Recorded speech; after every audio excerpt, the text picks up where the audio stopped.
আসসালামু আলাইকুম। Hello guys, friend, সবাই দেখুন আমরা যে জায়গায় অবস্থান করি, মালয়েশিয়া পাম বাগানে আমরা ফল কাটি। তো 3 দিনের ভারী বৃষ্টিতে আমাদের সব বন্যা হয়ে গেছে। চারিদিকে দেখতে পাচ্ছেন এইসব বাড়িঘর ডুবে গেছে। এই যে গরু টরু সব এই রোড আমাদের রোড যদি আমরা রুম যাই, গরু দেখছেন সব উপরে আমাদের বান্ধা। সব গরু টরু নিচ থেকে তোলা হয়েছে।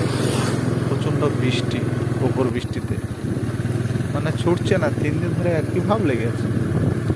এর জন্য চারিদিকে দেখেন পানি পানি, বাগান টাগান, ফল কাটাও দিচ্ছে না, ফল কাটাও বন্ধ আছে।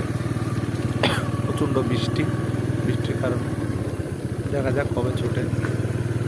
চারিদিকে বন্যা হয়ে গেছে, সাঁকুর উপরে পুরো পানি, এই বাড়ির ভিতরে পানি। তো রোডে গাড়ি রাখা আছে, দেখতে থাকুন কী অবস্থা।